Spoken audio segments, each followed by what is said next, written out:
वचन का समय है, हम वचन में चलते हैं और आज का टॉपिक है हमारा व्हेन डेथ अटैक चर्च। जब मृत्यु चर्च को इन्वेड करती है, चर्च पर आक्रमण करती है। आप सोच रहे होंगे कि ये कैसे संभव है। चलिए परमेश्वर के वचन से बातचीत करेंगे। क्या होता है जब मौत का आक्रमण कलीसिया के ऊपर में होता है? आप समझ रहे हैं कि मौत जो है, many people do not realize this, but death was built into creation part, as a part of creation. मृत्यु जो थी वो क्रिएशन के सृष्टि के साथ ही बनाई गई थी। और वो कैसे? When Adam and ewe ate fruit from the forbidden tree, death did not come upon humans, but not because of God said human with death. Instead death come upon human because human could not longer eat from the tree of life.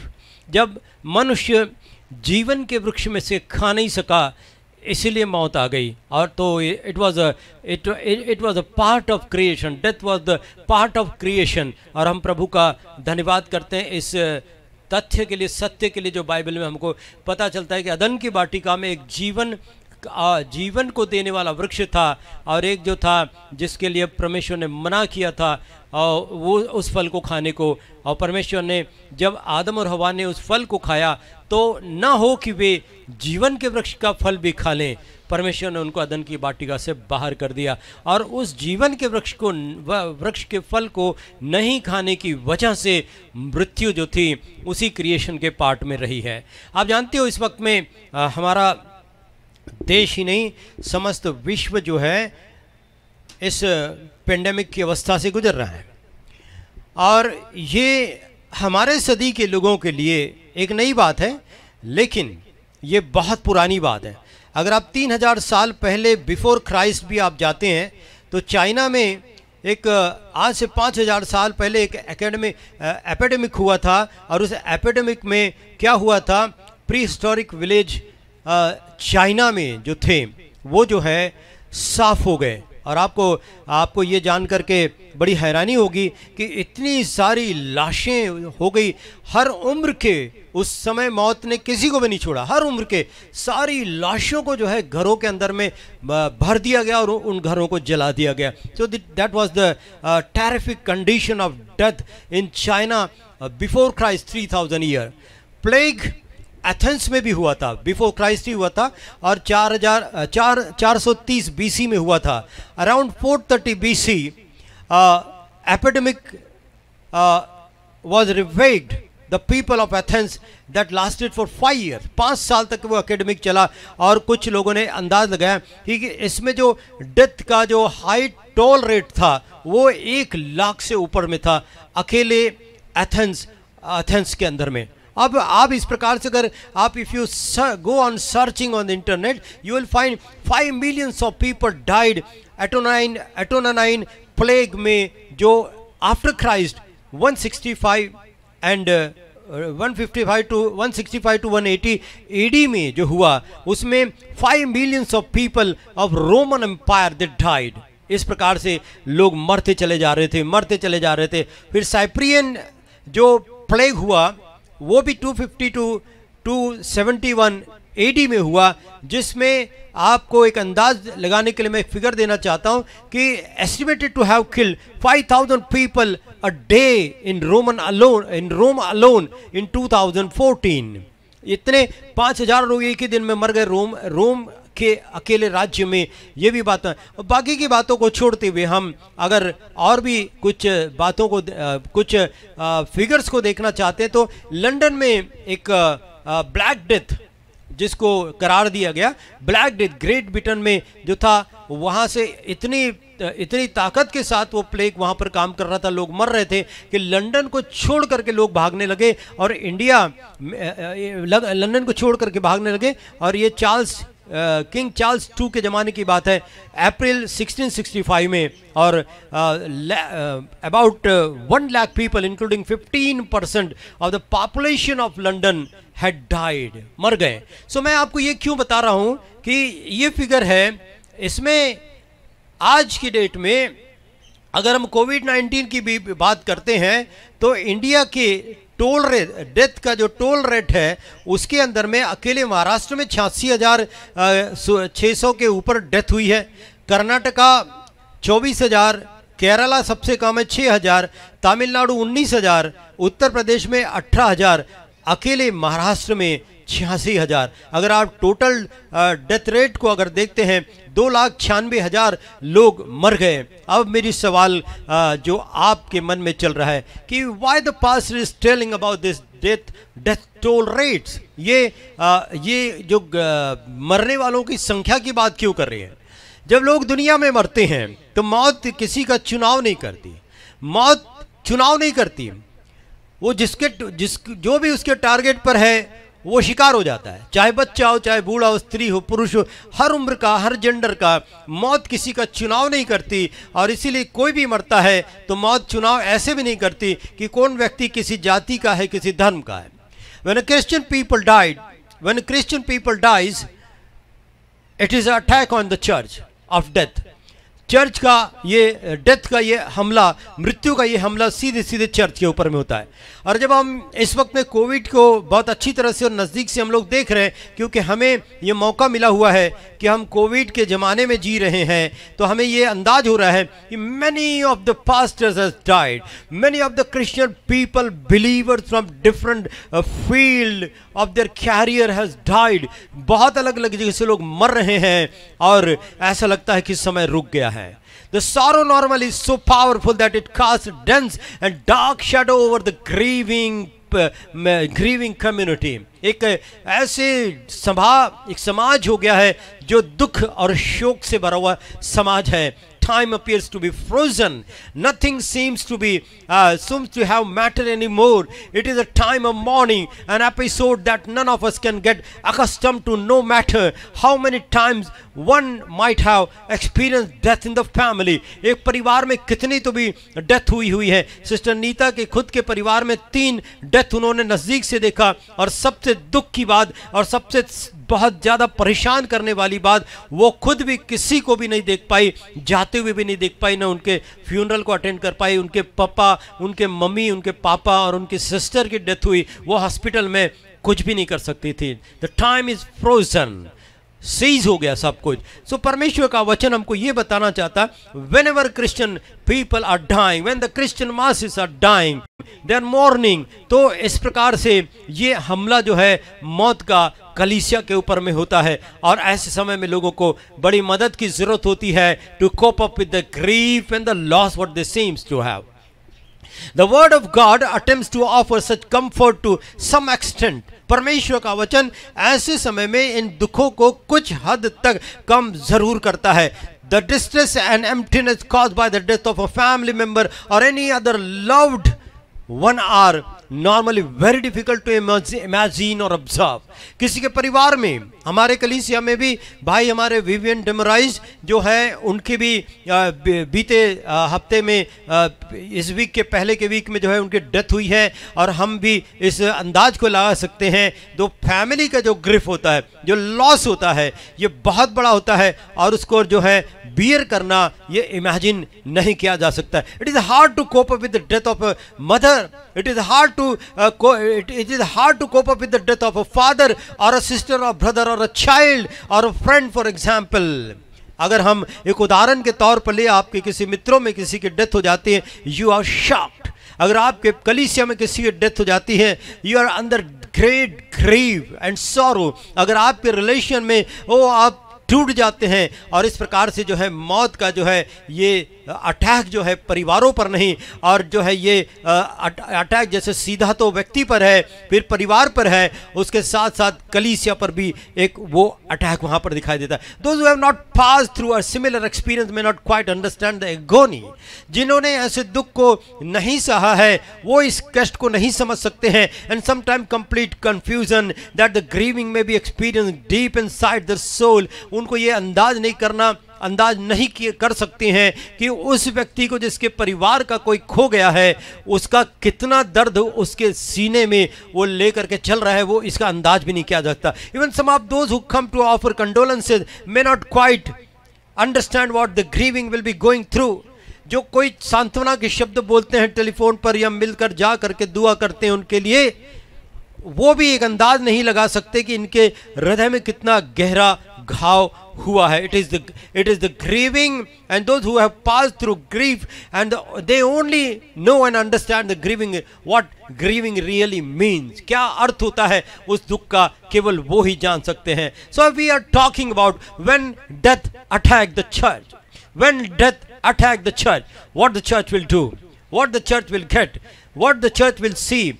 हम इस बात को देखने वाले हैं जब मृत्यु कलीसिया पर आक्रमण करती है. जब भाई विवियन हमारे बीच से चले गए थे या और भी जगहों के पासबान चले गए, और भी लोगों के सदस्य चले गए, when these people are absent in physical body, जब वो शरीर रीति से कलीसिया में अनुपस्थित हो गए हैं, so church is suffering. The death of the attack of the death is upon the church because the benches are empty. The people who are standing besides you and worshiping God, they are not there. जो वहाँ पर बैठते हैं उनकी कुर्सियाँ खाली है, जो कहीं पर दिखाई देते हैं उनकी कुर्सियाँ खाली है, और आप जो है डिस्कम्फर्ट में हो जाते हैं, बहुत कष्ट में आ जाते हैं, बहुत तकलीफ में हो जाते हैं. So I want to tell you one thing, and I want to thank God for His word that comfort and inspire us always. मैं परमेश्वर का धन्यवाद देना चाहता हूँ कि खुदावंद का वचन हमें हर बार इंस्पायर करता है, हमें कंफर्ट देता है. When death attacks church,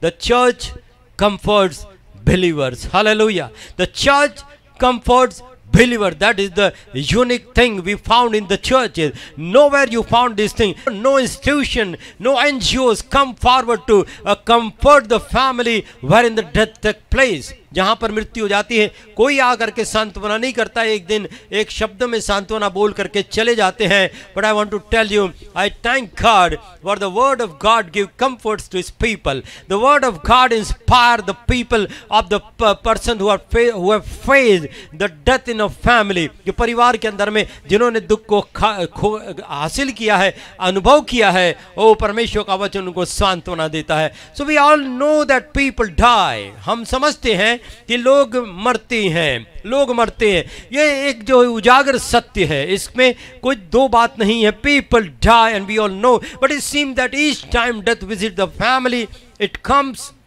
as something totally unexpected. No one is inviting or no one is waiting for the death to come. कोई भी मौत का इंतजार नहीं करता.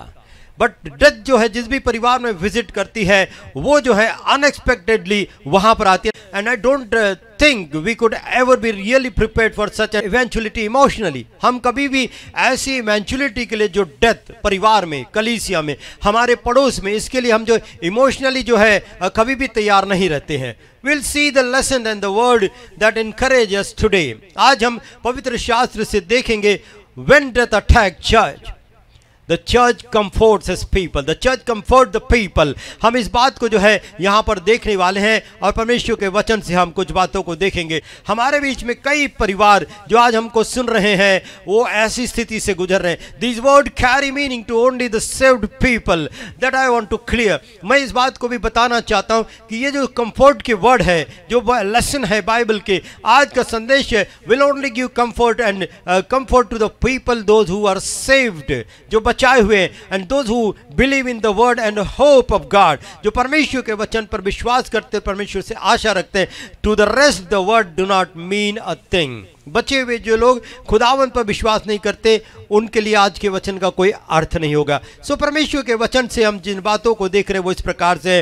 That's why it's important to lead our loved one to Christ as a matter of urgency. हमें अपने परिवार के लोगों को, अपने मित्र, अपने प्रिय लोगों को परमेश्वर के मार्ग में बहुत अर्जेंटली लेकर के आना और उनको बनाए रखना, चलाना बहुत ज़्यादा ज़रूरी हो जाता है. क्योंकि अगर वो बचाए हुए नहीं हैं तो फिर उनके लिए कंफर्ट का कोई रास्ता ही नहीं है, उनके लिए सांत्वना का कोई मार्ग ही नहीं है परमेश्वर के वचन के अनुसार. और परमेश्वर का वचन हमसे इस वक्त में बात कर रहा है, इस वक्त में बात कर रहा है. You never know when the last goodbye will be. आप नहीं जानते, मैं नहीं जानता कि हम में से कौन किसको लास्ट में गुड बाय कर देगा. जब डेथ हो जाती है तो आप जो है यकीन नहीं करते और आप कहते हैं अरे ऐसे कैसे हो सकता है, it is not possible, it can not happen, ये हो ही नहीं सकता है। मैंने 2 घंटे पहले बात की, मैंने 1 दिन पहले बात की, बहुत अच्छे से बात कर रहे थे, he is not shared anything with me कि उसकी तबीयत खराब है, मुझसे कुछ बात नहीं की। डेथ जो है, और when the last goodbye will be, no one knows, कोई नहीं जानता कि लास्ट गुड बाय कब हो जाएगा। परिवार के लोग नहीं जानते कि वह व्यक्ति जो है जब हॉस्पिटल में जा रहा है तो वो गुड बाय हो जाएगा, लेकिन परमेश्वर का वचन हमको बताना चाहता है। Listen to the Bible words which says very clearly, Bible धर्मशास्त्र में book of Hebrews chapter 9 and verse 27, इब्रानियों की किताब का 9 अध्याय 27 वचन में हम यहाँ पर पढ़ते हैं, man is destined to death. क्या लिखा हुआ है वहां पर इब्रानियों की किताब 9 अध्याय के 27 वचन में, मनुष्य के लिए मृत्यु जो है मुकर्रर है, मनुष्य के लिए मृत्यु मुकर्रर है। अब आप इस बात पर थोड़ी देर विचार करें। People all of them are destined to death, लोग जो है जितने पैदा हुए सबको मरना है। बाइबल में लिखा हुआ है कि हर एक को जो इस दुनिया में पैदा होता है, everyone has to die, that's what it is, ये सच्चाई है, ये हकीकत है। मैं हमेशा कहता हूं कि मौत जो है हकीकत है, जीवन का कोई भरोसा नहीं है, लेकिन मौत का भरोसा है, एक दिन आएगी और लेकर के जाएगी, गारंटेड है। जिंदगी कितने दिन चलेगी इसकी कोई गारंटी नहीं है। When church is attacked by the death, जब चर्च के ऊपर में मृत्यु का हमला होता है, वो सीटें खाली होने लगती है, वो जगह खाली होने लगती है। अगर वो म्यूजिशियन है, वो उसका गिटार वहाँ पर पड़ा रहता है, in is not there. If is a keyboard player, keyboard वहीं पर रहता है, या कीबोर्ड बजाने वाला कोई नहीं रहता है। और इस प्रकार से it's an attack on the church, and my topic is today when death attack church, When death attack church। आइए थोड़ी सी और परमेश्वर के वचन की गहराई में उतरेंगे। That's what it is। मनुष्यों का मरना जरूरी है। It may not be today, tomorrow or next year, no one can say, but you and me will definitely die at some point in the time। आज, कल और कब ये हम बता नहीं सकते, लेकिन हम में से हर कभी न कभी जो है इस दुनिया से गुड बाय हो जाएगा। We know our dear brothers and sister of all age are passing on. हर प्रकार की उम्र के लोग जा रहे हैं। हम बहुत बुरा मानते हैं कि इतनी कम उम्र का व्यक्ति चला गया, इतनी कम उम्र का व्यक्ति चले गया। So you and me are destined to death, and so also are your loved ones, parents, spouses, friends, children, brother and sister, workmates, high school, college, teacher and student, everyone is destined to death। हर एक को मरना जरूरी है। They will not live on the earth forever। वो इस संसार में हमेशा के लिए रहने के लिए नहीं आए हैं, for it was never meant to be। संसार ऐसे इस दृष्टि से बना ही नहीं कि उसके अंदर में लोग रहेंगे। So we indeed on a journey, हम एक यात्रा पर है और हम अपना स्टेशन आने के बाद में उतर जाते हैं।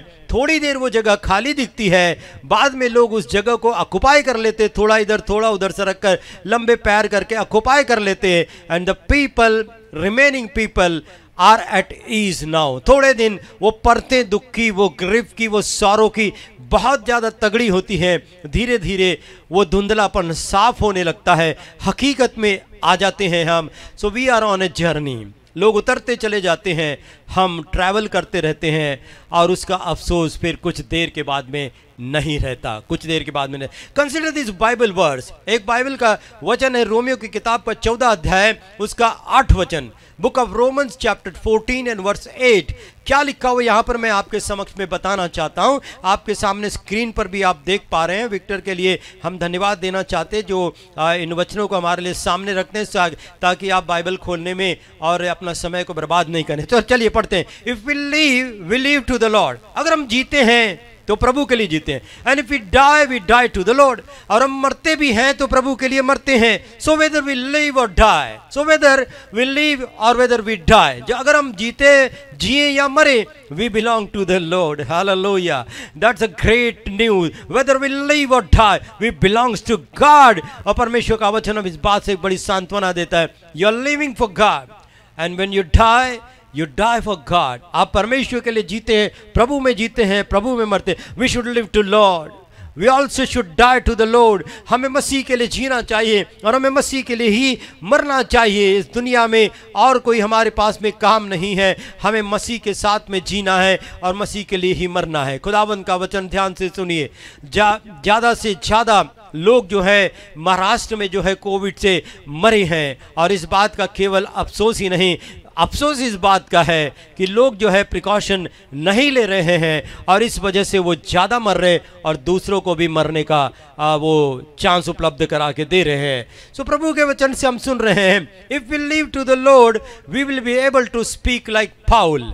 हम अगर परमेश्वर के लिए जीते हैं तो हम पौलुस की तरह क्या कहते हैं। फिलिपियों की किताब का 1 अध्याय 21 वचन पौलुस वहाँ पर क्या कहता है, सुनिएगा। आज जो है ऐसी यही बात होने वाली है सारे वचन में, और हम ये बता रहे हैं कि the death is attacking on the churches, the death is attacking on the churches, and what the book of Philippians chapter 1:21 says, look here, for me to live is Christ and to die is gain. मेरे लिए जीना मसीह और मर जाना लाभ है। People of the families, those who have lost their dear one, listen to the word of God very carefully. परमेश्वर का वचन बहुत ध्यान से सुने। खुदावंद का वचन कहता है, पौलुस ने एक जगह कहा, मेरे लिए जीना मसीह और मर जाना लाभ है। मर जाना लाभ है।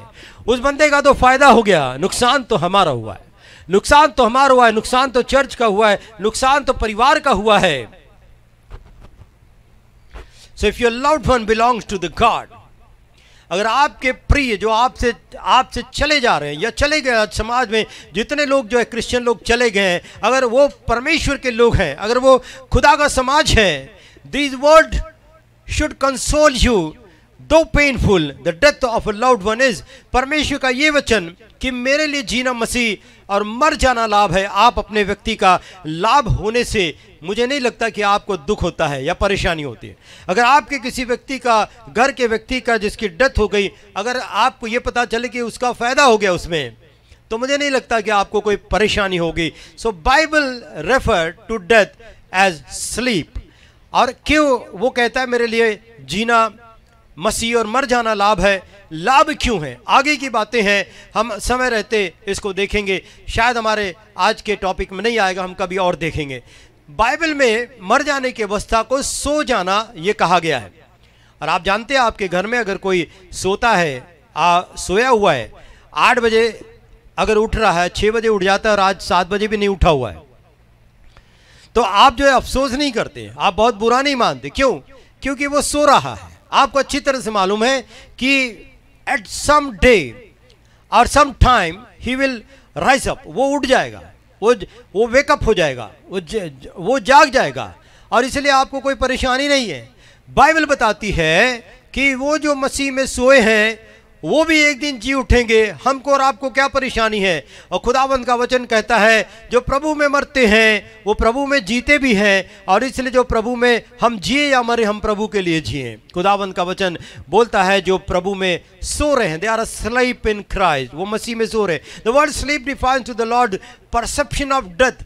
परमेश्वर ने मृत्यु की परिभाषा को क्या बना करके रखे, देखिए हमारे दुखों का दुख परमेश्वर के वचन से कैसे कम होता है। I said when death attack the church get comfort from other believers. वचन से लोगों को सांत्वना मिलती है, दूसरे बिलीवर से वचन से सांत्वना मिलती है, और परमेश्वर का वचन ये बोलना चाहता है खुदावंद ने मृत्यु का एक नाम दिया हुआ है, वो सोए हुए हैं। बाइबल से देखेंगे मरकुस की किताब 5 अध्याय उसका 39, मरकुस की किताब book of Mark chapter 5 and verse 39 क्या लिखा हुआ है?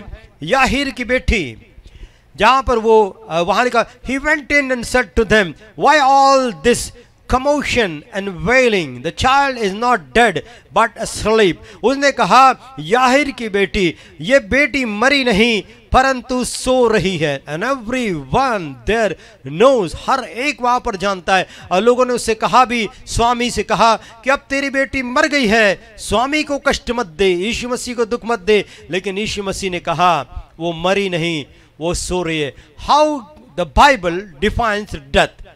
Bible defines death as sleep. Bible जो है मृत्यु को सोने के यानी नींद की अवस्था मानती है। अगर आप यूहन्ना की किताब का 11 अध्याय और उसके 11 वचन में आज आ रहे हैं तो वहां पर एक और वचन लिखा हुआ है, देखिएगा इसी से related. After he said this he went on to tell them, our friend Lazarus had fallen asleep। वो बात कर रहा है और बोलता है हमारा मित्र लाजर सो गया है। और क्या वो आगे का शब्द क्या है देखिएगा, आपको बड़ा आनंद होगा। आज आपके दुखों का अंत होना ही चाहिए। आज के वचन से आपको कंफर्ट, आपको सांत्वना मिलना ही चाहिए। आज आप उस ग्रीफ और सारों के दायरे से बाहर निकलना ही चाहिए। परमेश्वर का वचन बोलता है after he said this he went on to tell them, our friend Lazarus has fallen asleep, but I am going there to wake him up। हमारा मित्र लाजर सो गया है और मैं उसको जगाने जाता हूं। Hallelujah. People, those who are mourning, listen to the word of God. The word of God will encourage you and the word of God will console you। परमेश्वर का वचन आपको शांति से और सांत्वना से भरेगा। वो कहते हैं हमारा मित्र लाजर सो गया है और मैं उसको जगाने जाता हूं। आपको पता है लाजर की कहानी में लाजर बीमार था। मरियम और मार्था ने कहा यीशु को बुला करके लाओ। यीशु मसीह आ नहीं पाए। चौथे दिन यीशु मसीह वहां पर आए। मार्था से कहा चलो हम कब्र पर चलते हैं। तो मार्था ने कहा प्रभु उसको मरे 4 दिन हो गए हैं, अब उसमें से तो बांस भी आती है। लोग कहते हैं लाजर मर गया है, मार्था कहती है लाजरस मर गया है, मरियम कहती है लाजर मर गया है। यीशु कहता है वो मरा नहीं, वो सो रहा है और मैं उसको जगाने को जाता हूं। What a wonderful consolation Bible gives here. What a wonderful comfort we find in Bible. When church is attacked by the death, the church is sharing the comfort of the word of God। परमेश्वर के वचन से सांत्वना उसको मिलती है। I'm going to wake him up। मैं उसको जगाने को जाता हूं। What do you feel about your dear ones whom you lost during this pandemic or whatever time? कभी भी जो आपके प्रिय लोग अगर आपको छोड़ करके चले गए हैं, आप उनके बारे में क्या सोचते हैं? क्या आप कहते हैं मेरा बाप मर गया है और मैं उसकी कब्र पर फूल चढ़ाने जाता हूं? क्या आप कहते हैं मेरा भाई मर गया है और मैं उसकी कब्र पर फूल चढ़ाने जाता हूं? क्या कहते हैं? If you are living for Christ you are dying for Christ too। अगर आप मसीह को पहचानते हैं, said, अगर आप बचाए हुए हैं तो आज के वचन का मतलब है अगर आप बचाए हुए नहीं, if you are not saved one। अब मैं उम्मीद करता हूं जब इतने काम धंधे को छोड़कर रविवार के दिन सज धज करके अच्छी तरह से तैयार होकर के अपने वीडियो मोड को ऑन करके जब आप बैठे हुए हैं तो आप कितने अच्छे से बैठोगे। एक अच्छे विश्वासी होंगे आप। जब एक अच्छे विश्वासी है तो एक अच्छे बिलीवर है और बिलीवर होने के बाद आप आज के वचनों पर विश्वास कर सकते हैं, करते हैं तो आप इस बात पर विश्वास कीजिएगा। आपने प्रियजन को कहे मेरा प्रिय व्यक्ति सो गया है और प्रभु यीशु मसीह जब बादलों पर आएगा वो प्रभु उनको उठाएगा, जगाएगा। ओ प्रभु का धन्यवाद करे, प्रभु का धन्यवाद करे। दाऊद के विषय में भी ऐसी बात कही गई है प्रेरितों के काम की किताब का 13 अध्याय और उसके 36 वचन में। वहां पर एक बात लिखी है प्रेरितों के काम की किताब का 13 अध्याय उसका 36 वचन और वहां लिखा हुआ है For when David had served Lord purposes in his own generation, he fell asleep। वो सो गया। कभी ना बोले अपने लोगों के लिए मर गया। He died, he expired। वो सो गया। He is sleeping in Christ। कभी भी ना बोले। और लिखा हुआ he was buried with the fathers and the body decayed। और उसका शरीर जो है वो खराब हो गया। But remember one thing, notice one thing, David did not decay but his body decayed। Hallelujah। David did not decay, the body decayed। David तो वैसा ही है खुदा के पास आराम से अब्राहम की गोद में और वो डेविड डिके नहीं हुआ, डेविड सड़ा नहीं है, उसका शरीर सड़ गया है। हमारे प्रिय लोग कब्रों में सड़ते नहीं हैं, उनका शरीर सड़ता है। वो तो आसमानी मुकामों में हैं, वो तो रुके हुए हैं, वो तो जो है रुके हुए खुदावंत के जब यीशु मसीह आएगा और जिस दिन न्याय होगा उसके लिए रुके हुए। और इसी प्रकार से वचन में लिखा हुआ है 2 कुरिन्थियों की किताब का 5 अध्याय 6वां वचन, अतः हम ढाढ़स बांधते रहते हैं और यह जानते हैं कि जब तक हम देह में हैं तब तक हम प्रभु से अलग है। कौन प्रभु से दूर रहना अच्छा समझता है। You want to be close to God.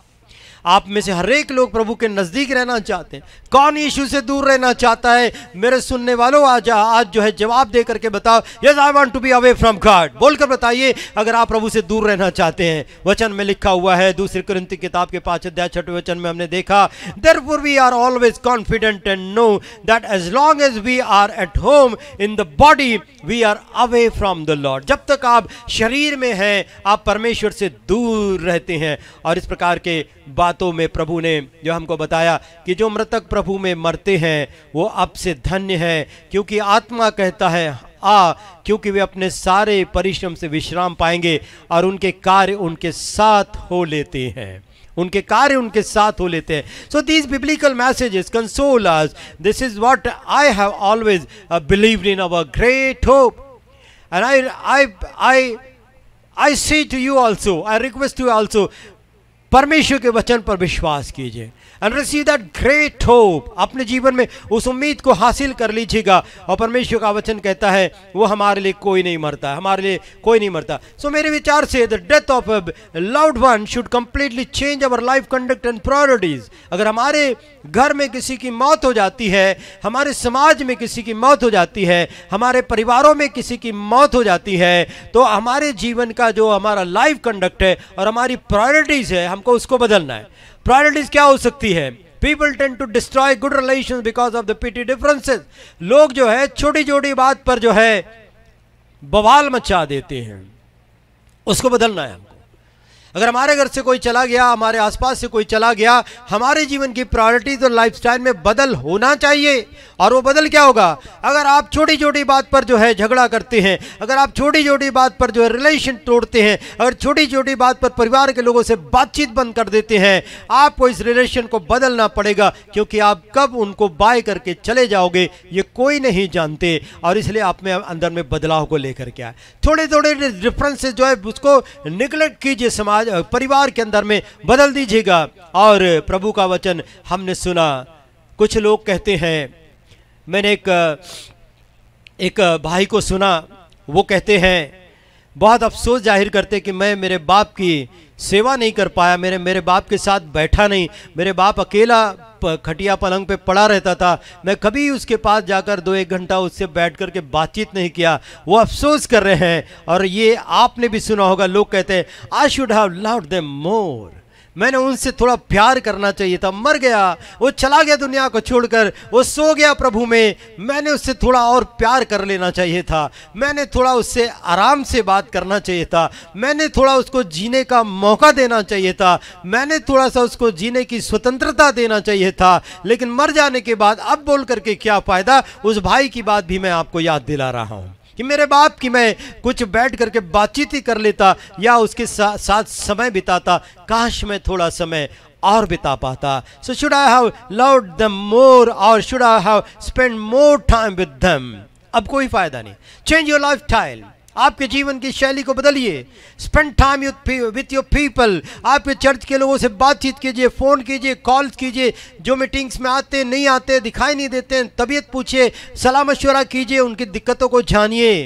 वो मर जाने के बाद में ये मत बोले यार हमसे तो उनसे कोई रिलेशन ही नहीं था। आपने नहीं रखा रिलेशन, क्यों नहीं था? रिलेशन खुदा ने रखना सिखाया। क्या वो खुदा के बच्चे नहीं है? आपको अगर रिलेशन रखना आपने है, लाइफस्टाइल को चेंज कीजिए। अगर आपके घरों में कोई इस तरीके से चले गया है, बजाय इसके ये बोलने के थोड़ा हम और उसके साथ जी लेते, थोड़ा हमारे घर के हंसी खुशी के पल वो और देख लेते। ओ अजीज भाई बहनों, दूसरों के साथ अच्छा बर्ताव करे, दूसरों के साथ में अच्छी तरह से रहे। और ये कहने का कोई फ़ायदा नहीं है कि I should have done this and that for them, मैं उसके लिए ये कर देता, मैं उसके लिए वो कर देता, वो उसको ये अच्छा लगता था, मैं ये उसको दे सकता था। ये कहने से बाद में कुछ फ़ायदा नहीं, बाद में कोई फ़ायदा नहीं। So we are coming in the book of First Thessalonians chapter 4 and verse 13 onwards up to 18। बड़ा वचन है, हम उसमें से शुरू के 2 वचन लेंगे। स्क्रीन पर देखिए आपके कितना आता है। 13-14 वचन भी अगर आ जाता है तो हमारे लिए काफ़ी है। पहला थिस्सलुनीके की किताब 4 अध्याय में हमें 13 वचन से पौलुस यहां पर कहता है Brothers and sisters, we do not want you to be uninformed about those who sleep in Christ, sleep in death.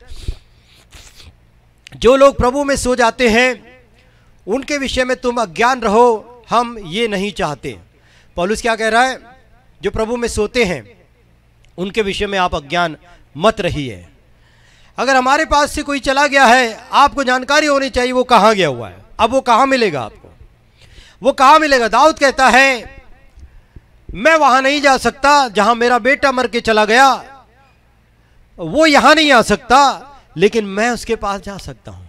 आपको मालूम है आपके प्रिय कहां गए? तैयारी करो। बड़ा अफसोस होगा अगर कुछ इस किस्म के व्यक्ति भी समाज में जीते हैं जो क्रिमिनल प्रवृत्ति के, अब वो स्वर्ग में तो नहीं जाएंगे। वो अगर नरक में चले गए दंड भोगने के लिए, तो आप तो ये नहीं कह सकती कि मैं उससे मिलने के लिए नरक में जाऊंगा। तो अपने लाइन को बदल लीजिएगा, उससे मिलने की जो है विचार जो है मन से त्याग दीजिएगा, क्योंकि वो आपको नहीं मिलेगा। उसको मरने के लिए आपको नरक में जाना पड़ेगा, तो यहाँ आपको बुराई का जीवन और अपराध का जीवन ही जीना पड़ेगा और आप भी नरक में जाएंगे। इसीलिए उस व्यक्ति को आप स्वर्ग में नहीं ले करके गए तो अब उससे मिलने की आस छोड़ दीजिएगा। बाइबल में लिखा है जो प्रभु में सोए उसे अज्ञान मत रहे और उसके समान आप जो दुख मत करें, so that you do not grieve like the rest of the mankind. जो अन्य जाति जिस प्रकार से शोक करते हैं उनके तरह आप शोक मत करें, क्योंकि उनको कोई आशा नहीं है। और 14 वचन में लिखा है for we believe that Jesus died and rose again and so we believe that God will bring with Jesus those who have fallen asleep in him. जितने मसीह में सोए हैं प्रभु यीशु मसीह अपने साथ उनको लेकर के आएगा। बोलो हालेलुया, हालेलुया। वो जो आपके समाज से, आपके परिवार से, आपकी कलीसिया से चले गए, बोलो प्रभु यीशु मसीह जब आएगा उनको लेकर के आएगा। इस बात से आप अज्ञान नहीं रहना है। जो सोया है उसके लिए रोना नहीं पड़ता है, उसके लिए कोई नहीं रोया है। अब हम बाइबल से हमने देखा है जो हमारे प्रिय प्रभु में सो गए हैं वो सोया हुआ है। लाजर को प्रभु ने कहा मैं जगाने जाता हूं। तो इतनी बात तो साफ हो गई होगी कि हमारे यहाँ कोई मरते नहीं है, प्रभु में सोते हैं। और इस प्रभु के वचन को हम सुन रहे हैं। आगे का वचन 18 वचन तक है, आप अपने धर्मशास्त्र को खोल करके पढ़िएगा और प्रभु जो है आपसे बातचीत करेगा। और खुदावंद का वचन ये बोलता है कि जो प्रभु में सोए हुए हैं, तो बड़े ध्यान से सुनिए, प्रभु में सोना, जो प्रभु में जीता है, धर्मी की सी मृत्यु कौन हासिल कर सकता है? भजन की किताब का 73 अध्याय आखिरी वचन में है कि धर्मी की सी मृत्यु कौन हासिल कर सकता है? मेरा जवाब है वही जो धर्मी का जीवन जीता है, वो धर्मी की मौत मरता है। अन्यथा आप कैसे भी जियोगे, मौत हमारा अंत जो है धर्मियों का नहीं होगा। इस बात को change your life style, people of God, people of my family, people of my church, people of my community, change your life style. छोटी छोटी बातों पर उलझना नहीं, छोटी छोटी बात पर रिलेशन तोड़ना नहीं, छोटी छोटी बातों के ऊपर में कला मचाना नहीं, सब कुछ सह लो। परमेश्वर का वचन कहता अगर प्रेम करते हो तो प्रेम जो सब बातों को सह लेता है। पौलुस ने यहां पर कुछ बातें बताई है जो हम इस वक्त में देखने वाले हैं, इसी रिलेशन में जो हम चल रहे हैं। बहुत डिफिकल्ट टाइम जब आप अपने बाजू की सीट को खाली देखते हैं चर्च में। अभी ऑब्वियसली आपके जूम एप्लीकेशन में जहां पर आप किसी को देखा करते थे अब वो वहां नहीं दिखते हैं। अगर अभी चर्च चालू होते तो आपकी बाजू की सीट खाली होती, सब लोग उस सीट को देखते थे कि फला व्यक्ति यहां बैठा करते थे, अब वो यहां से प्रभु के पास चले गए हैं। So we all recognise that life can be cut short at any time. हम इस बात को अच्छी तरह से समझते हैं कि जिंदगी की डोर कभी भी काट दी जा सकती है। एग्री विथ मी?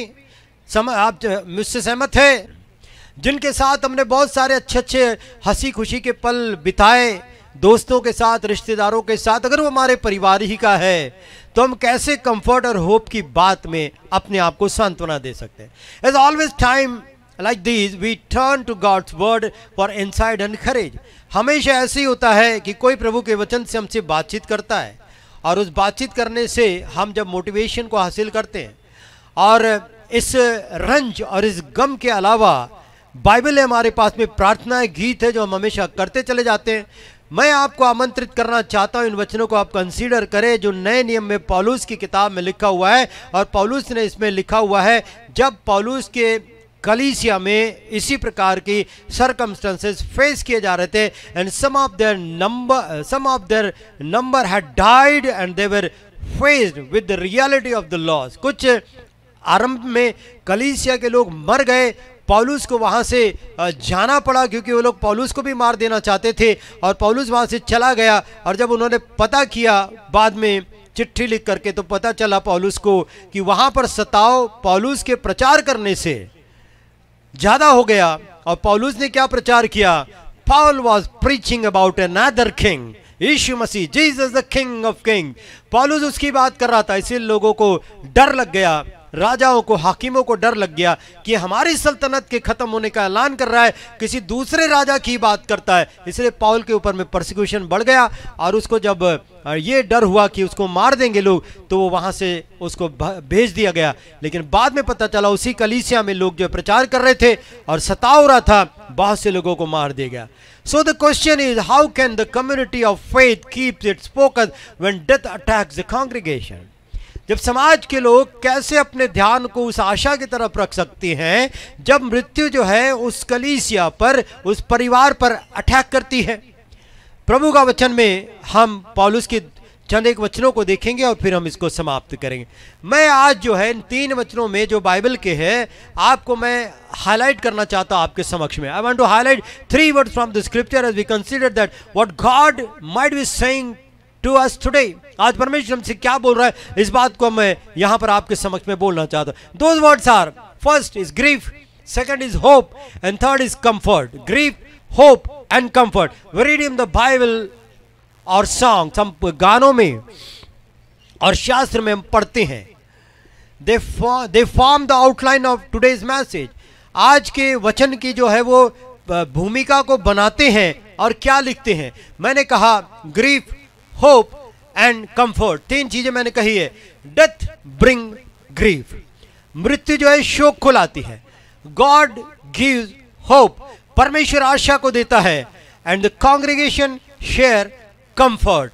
दो ग्रीफ, होप एंड कंफर्ट में death gives grief, God gives hope and congregation share comfort. कलीसिया सांत्वना के शब्दों को शेयर करती है, बांटती है। और इस प्रकार से प्रभु का वचन हमको बताता है।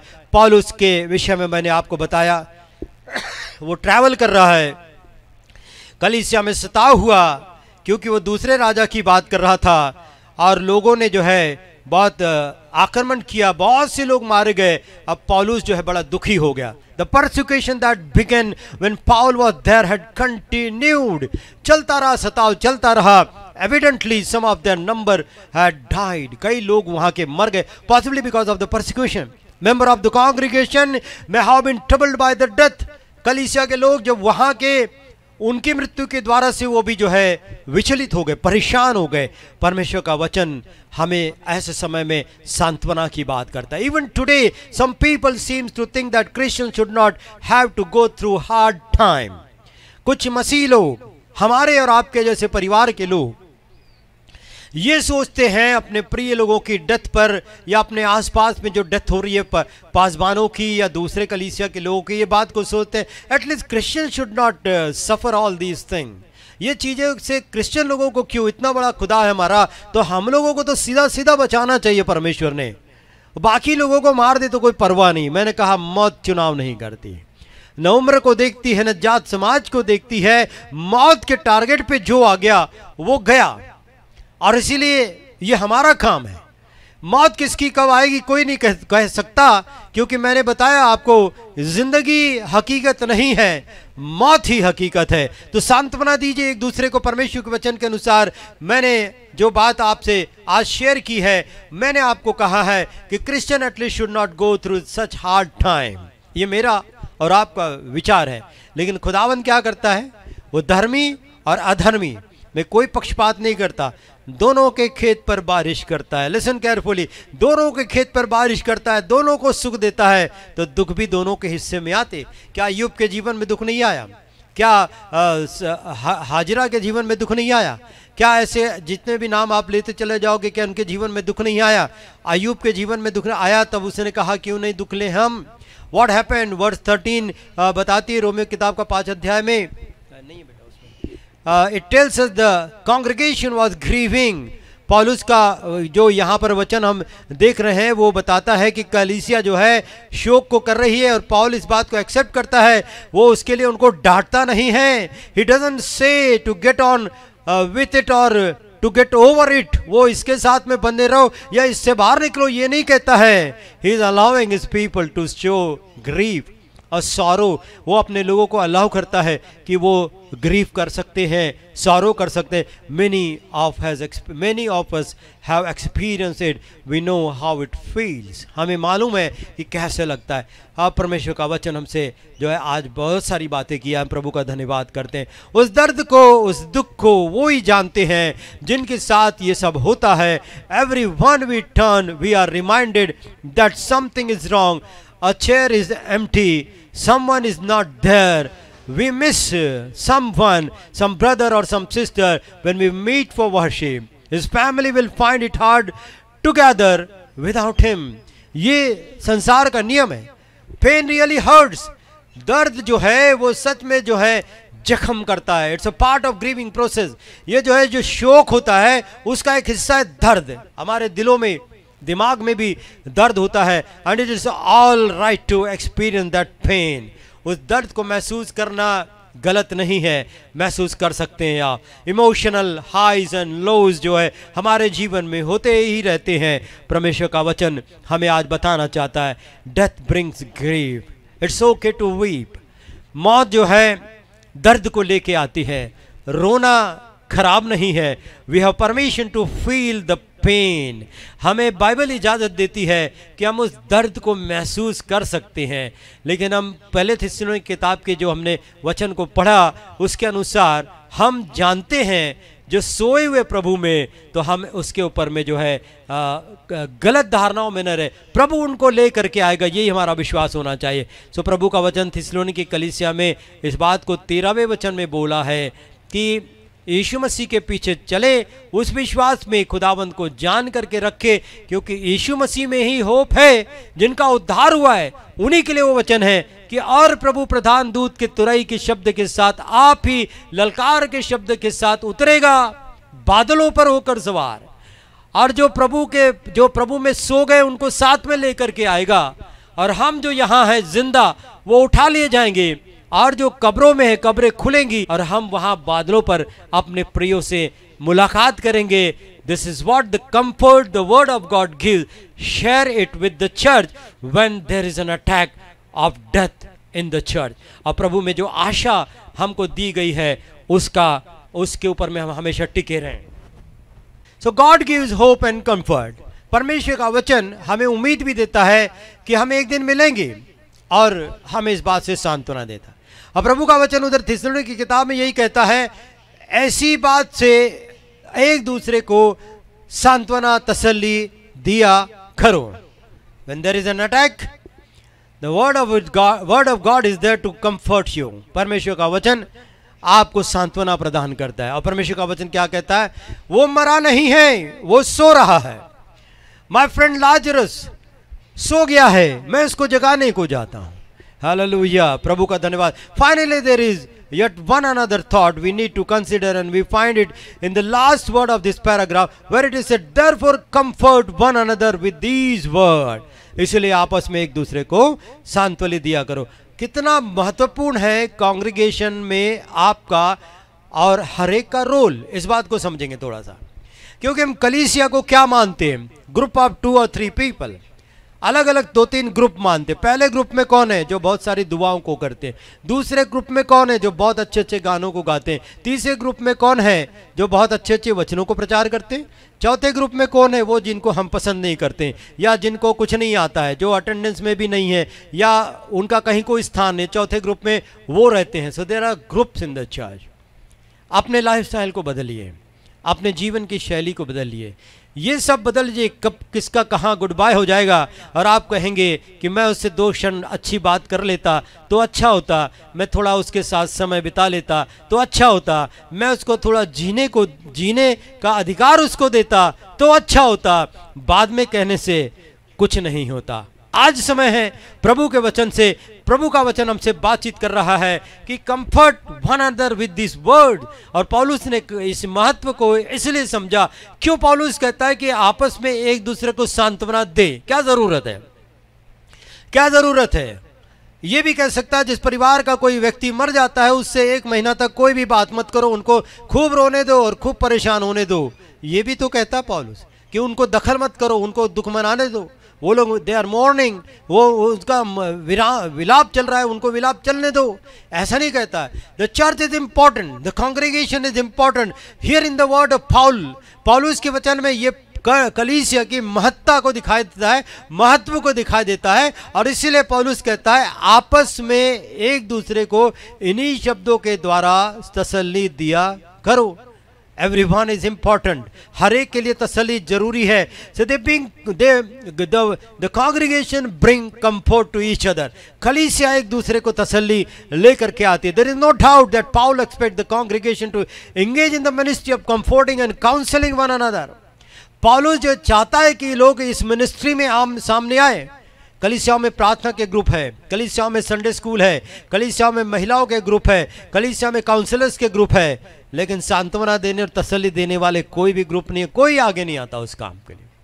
देयर शुड बी पीपल, जो गॉडली अनॉइंटेड पीपल होते हैं वो होना चाहिए, जो ऐसे समय में और भी पारिवारिक मसले होते हैं और भी नौकरियों के मसले होते हैं, जहाँ पर डिप्रेशन है, अलोननेस है और साइकेट्रिस्ट प्रॉब्लम है, लोगों को मेंटल डिसऑर्डर है, ऐसे लोगों को काउंसलिंग करने का कुछ बंदों ने जो है अपने ऊपर जिम्मेदारी लेनी चाहिए।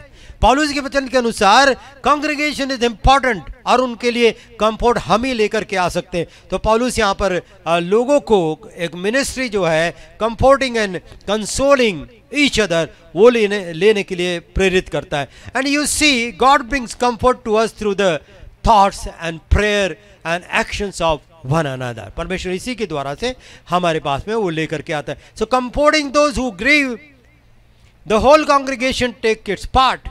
लोग सारी कलीसिया मिलकर के, जो भी परिवार में दुख होता है, इससे इस जिम्मेदारी को लेना चाहिए। सो आज का वचन हमें इस बात को सिखाता है, when death attack the church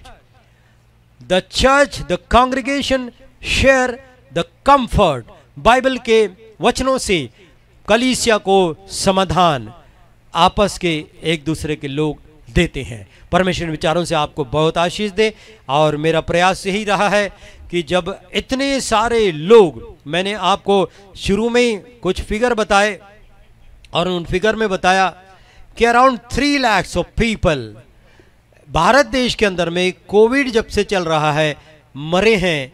अकेले महाराष्ट्र में 86,000, ये कुछ दिन पहले का आंकड़ा है। और लोगों का मानना ऐसा होता है कि जो भी आंकड़े आते हैं वो 1/3 होते हैं, क्योंकि बाकी के रिपोर्टिंग या कर नहीं पाते हैं या इंटरनेट की वजह से हो नहीं पाता है, और उसके वजह से जो आंकड़े जो कम रहते हैं एक्चुअल में ज़्यादा रहते हैं। तो 2,96,000 का आंकड़ा 5 मई तक का है। अब उसके बाद और कितने बड़े हुए आप इस बात को समझ सकते हैं।